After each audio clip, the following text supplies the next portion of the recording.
Hey Mustangs, in this video we're going to be taking a look at action potentials. Now action potentials are a really interesting part of the nervous system. This is how information is actually sent and communicated throughout the body by using the cables or the network of neurons that extend throughout your entire body in order to transmit messages. So the ability to actually create an action potential, that electric current that sends information through the body, is one of the most important parts of the nervous system. If your cells can't create, if your neurons can't create an action potential, nothing happens at all. So action potentials are a very, very important part of the nervous system and what neurons actually do. Now, when we take a look at action potentials, we want to be able to see what happens to cause the action potential to form, and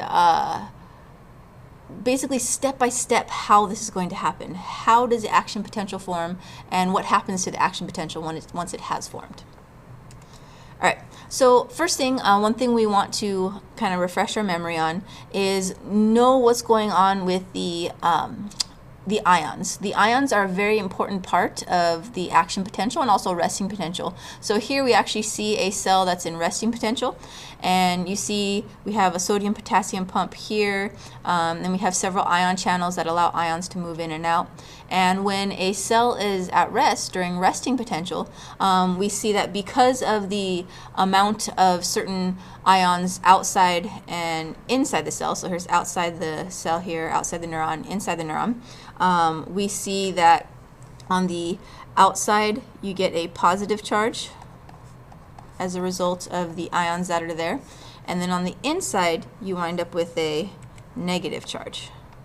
Okay, so you get that negative charge just like we see here. So positive charge on the outside, negative charge on the inside, all because of the ions. Remember, ions are positively or negatively charged molecules. So here, this is a cell at resting potential, and that means it's not sending any information at the moment.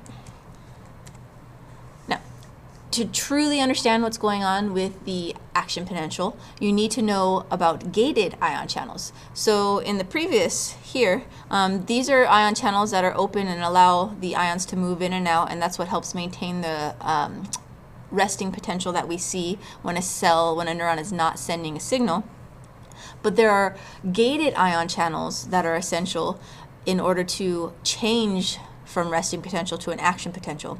So some ion channels, they may be gated and they may be mechanical, where a stimulus can actually cause them to open.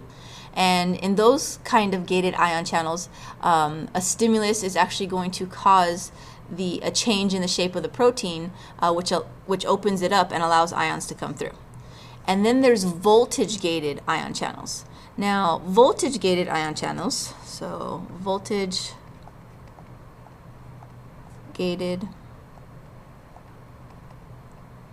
ion channels. Okay. They also are closed unless they are stimulated to open, but in a different way.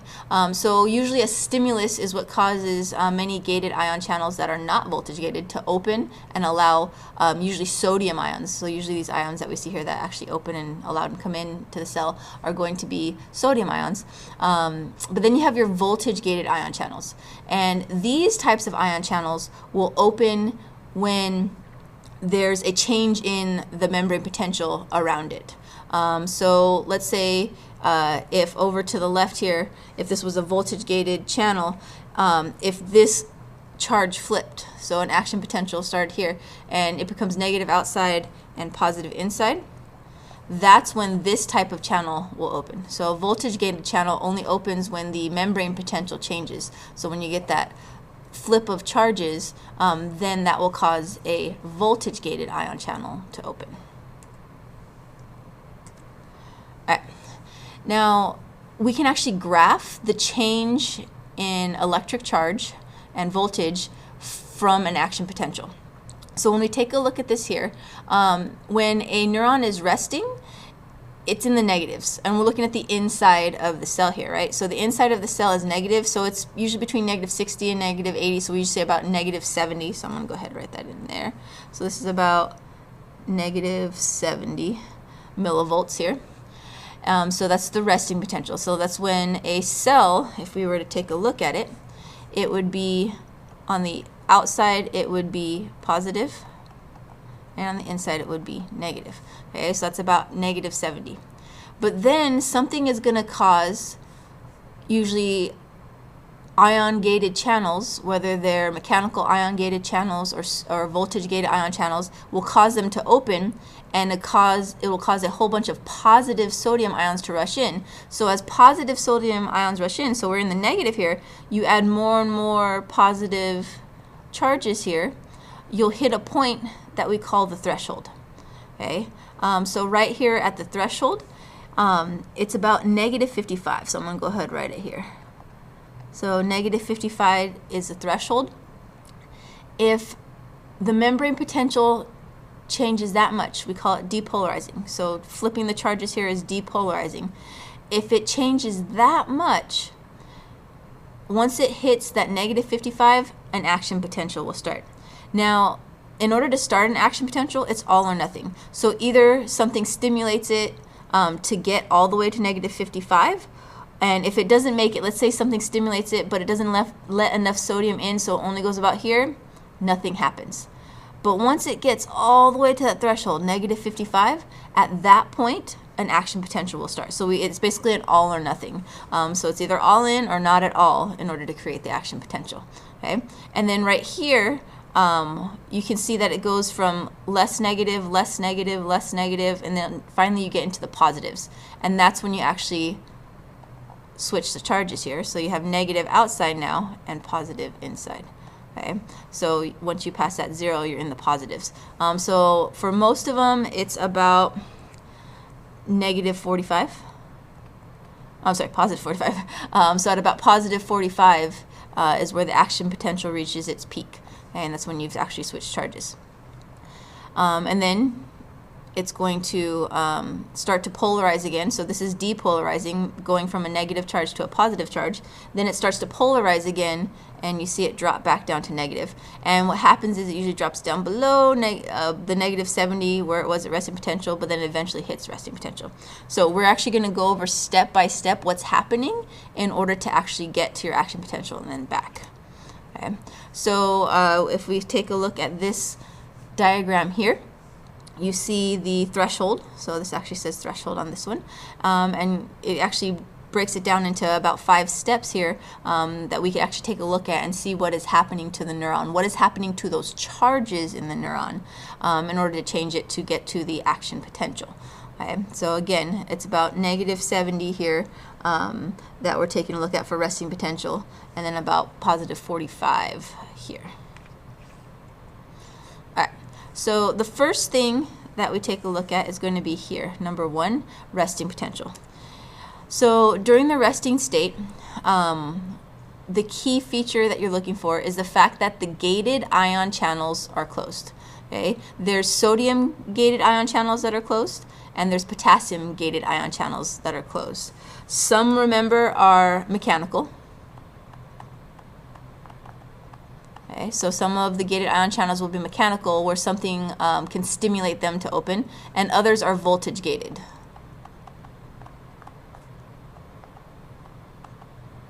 So when a cell is resting, those gated ion channels are closed. And because they're closed, that allows it to remain positive outside and negative inside. So we're at about negative 70 millivolts here on the inside.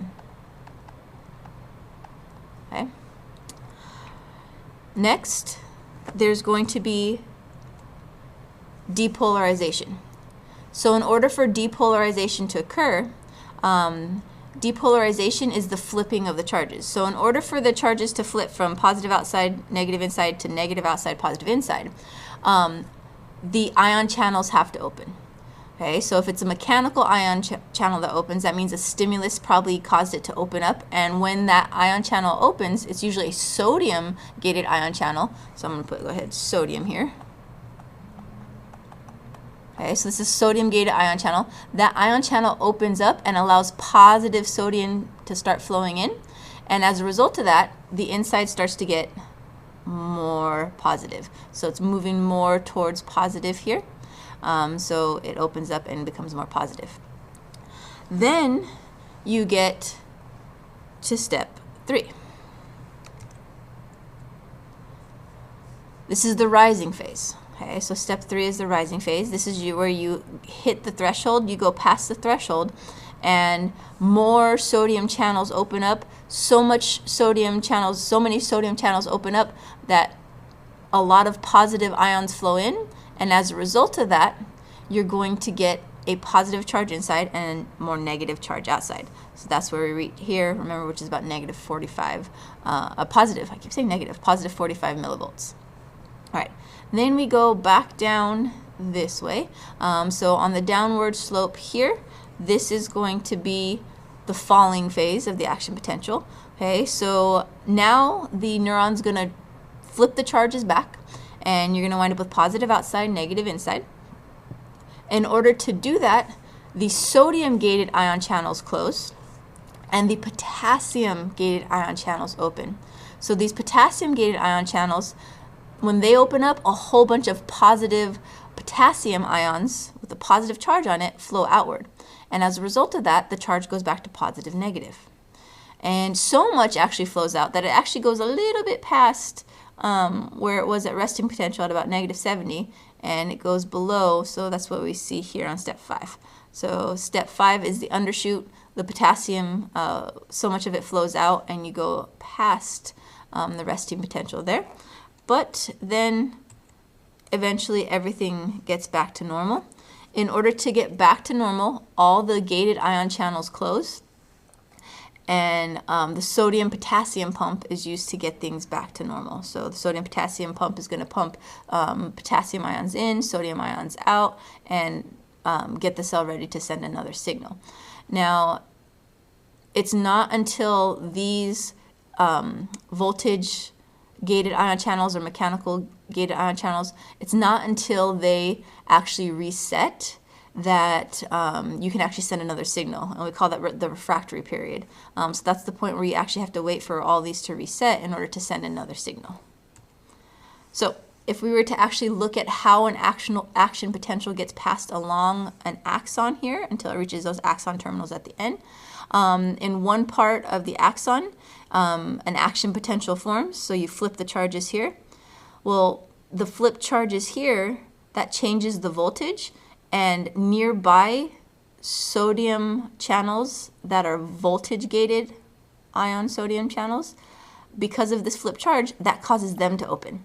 So we see here the nearby section flips. So the nearby section creates an action potential. Meanwhile, the previous section is going to go back to normal by potassium quickly rushing out to return it to positive, negative.